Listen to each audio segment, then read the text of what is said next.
welcome to Copenhagen. Thanks for dropping in. Hope everybody is well. And today I'm going to be talking about light pads. To people who are already doing diamond paintings, they probably already know what a light pad is, what it's for. But this video is aimed at people who are maybe they've just got their first diamond painting, they're not really sure what to do with it, or people who are thinking about taking up diamond painting. So light pads, not much to them to be honest, but I think they could be the make or break whether you stick to the hobby. I know that the first diamond painting that I got, it was a 60 by 60, and if I hadn't bought the light pad at the same time as the diamond painting, I'm pretty sure I wouldn't have finished it.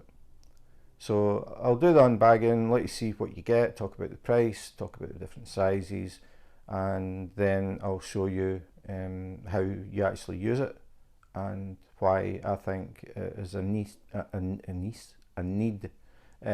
rather than a want if you're going to be doing more than one diamond painting, and if you're going to be doing it in dimly lit rooms, maybe at night time, or if you have a diamond painting with a lot of dark colours in the background, it can be very difficult to make out the symbols. So I'll let you see that and show you the difference. So we'll just cut straight to the video. So this is the packaging that the light pad came in. It's from Amazon. It's a A4 light pad, which is the smallest size you can get, and it costs €17.99, which is the equivalent of $21.15. So nothing spectacular about it, just in a bag.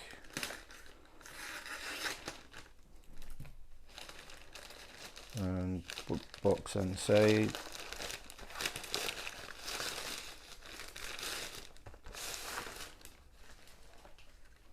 So that's the actual packaging,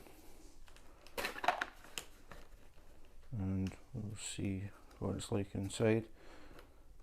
So you get the light pads in different sizes. A4 is the smallest, and it's what I use. The reason that I've got a second one is my wife has decided to take up diamond painting as well.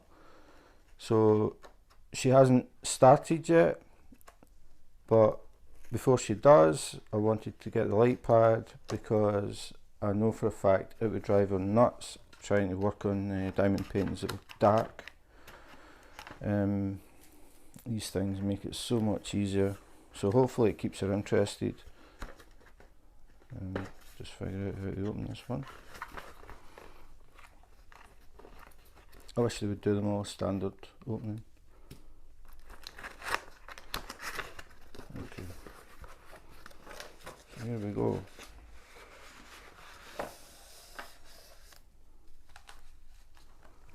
So that's it, just polystyrene corner pieces to protect it. These things are pretty flimsy, so you have to be kind of careful with them. They're very light, they don't weigh much, but the biggest problem that people have with them is the connector where you plug them in. So this looks exactly the same as the one I've got, even though I got them from different places. So it is worth browsing the internet for prices. You find that there's very little difference between them. The only thing that I would say is make sure you get one that's dimmable, so that it isn't just a steady light, because if it's too bright, it'll start to give you eye strain if you're using it in a darkened room. So just make sure it's dimmable. You get different ones that do the dimming a different way. Some you touch it to switch it on, and then you touch it again, it's a bit brighter, you touch it again and it's brighter still. That's what the one that I use does. But I've seen ones where you hold the button and the brightness increases as you hold it, and then it'll decrease if you keep holding it. So I think this is probably going to be the 3 tap. You can see very thin, and this is the connector port. Oh, full focus. Try that. There you go. This is where people have problems. It is very thin. It's quite big, so it can put quite a bit of pressure on the cable, just moving it about, and they tend to go at this connector. They start to go loose, and then the light starts to flicker, and eventually it doesn't work. So I've seen people complain about this a lot, and I've found a solution that definitely works for me, but it means that you have to buy something else. But it can actually be useful for your phone or your tablet as well. So I'll show you what I've got to help it, to stop wear and tear on this, because you'll be plugging it in, unplugging, plugging in, unplugging. Or what people do to stop that is they keep the cable plugged in, but what happens is, because the cable is plugged in, you've got the connector sticking out, and it's a point where again it can get pressure on it as you move it about. So to avoid that or get rid of that problem, what I use is a magnetic cable. This one again I got on Amazon. It cost €14.49, and that is $17.04. But I get my stuff from Amazon.de, which is in Germany, because I live in Denmark. So the prices could be different if you go to Amazon.com or Amazon.co.uk. So this is the one that I got. Very, very happy with it. I was so happy with it, I actually ended up buying 4. I got the first one and then ended up buying them for my wife and I's mobile phones and for the tablet. You get a little bag with this, which can be quite handy for keeping stuff in. And then you get the actual cable, and the thing about these is the connectors come off. So that's a magnet, and that's the connector. And this is actually the connector that we need for the light pad. So you also get other connectors. So you get this, the more modern connector, and you get the iPhone connector as well. So you can leave these plugged into whatever device, and then you've just got the cable, and you can well, not even unplug, just pull the cable off and then connect it to another device. So just magnetic, you don't even have to look, it just pulls itself in place. So, and they stick to each other because they're magnets. So you actually get a little metal disc with this as well, but my wife's borrowed it.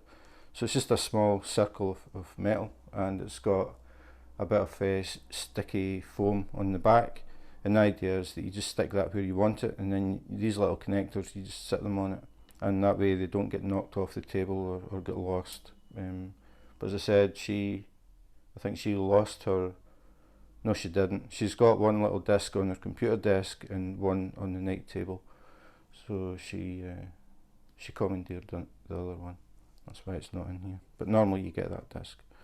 So anyway, back to it's a corded cable, feels like pretty good quality, good connector as well, it's not going to break off or snap over time, it's very well made.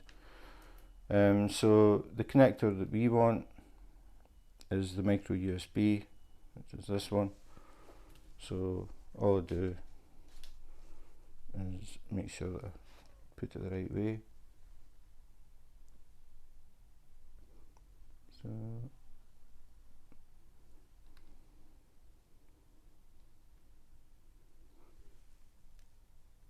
can you visually see what I'm doing with the phone or through the phone?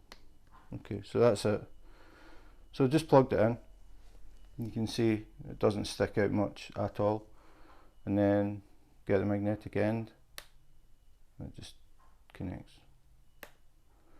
Now, the other advantage of these things is that if you've got the cable, you might have this plugged into the wall socket and you've got the cable trailing across the room, and somebody walks through, trips over the cable, it just comes off.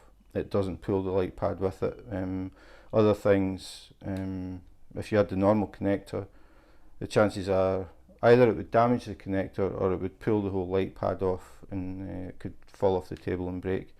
So it's a good feature of these things that the connection is magnetic, so it doesn't damage the light pad.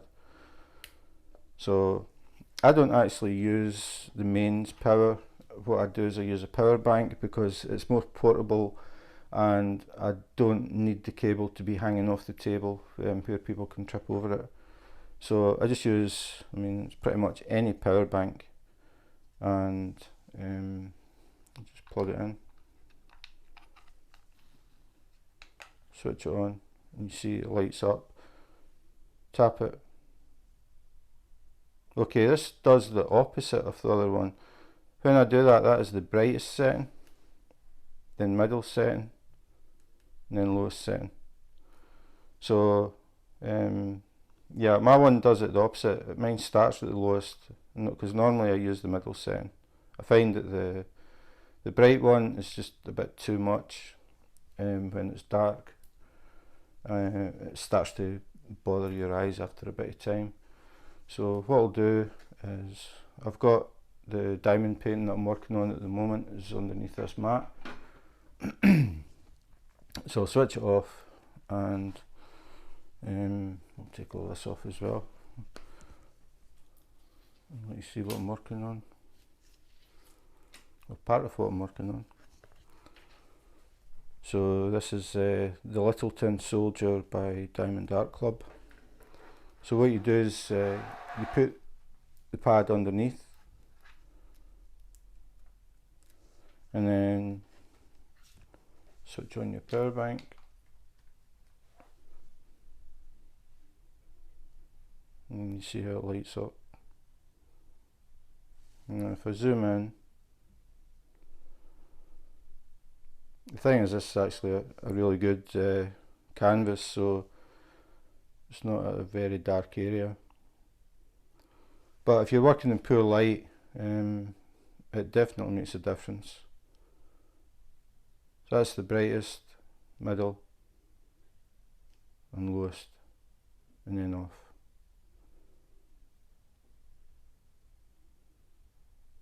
You can actually see the difference more with that masking tape that I've got there.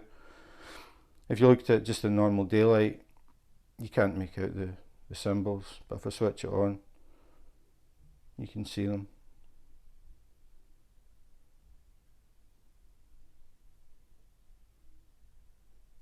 So I normally, as I said, normally use it on the middle setting. I find that works the best for me.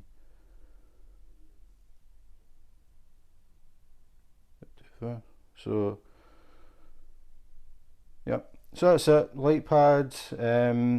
If you're, as I said before, if you're going to be doing diamond painting for any length of time, and you don't have perfect lighting, even if you do have perfect lighting, sometimes the canvases can be so dark it's very hard to make out the symbols.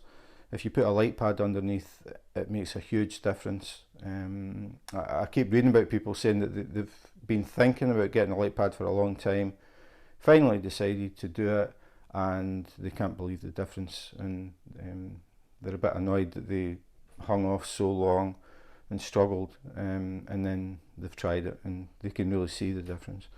So as I said, light pad to me is a need if you're going to be getting into diamond painting. It's a definite plus.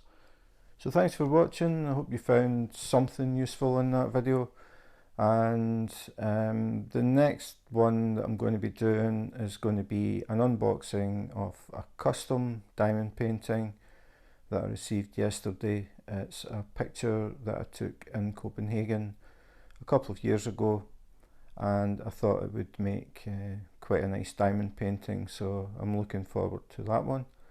There is a little story behind it. It did go missing for about 3 weeks, so I'll be talking about that as well. So thanks for watching, take care, be safe, and wash your hands.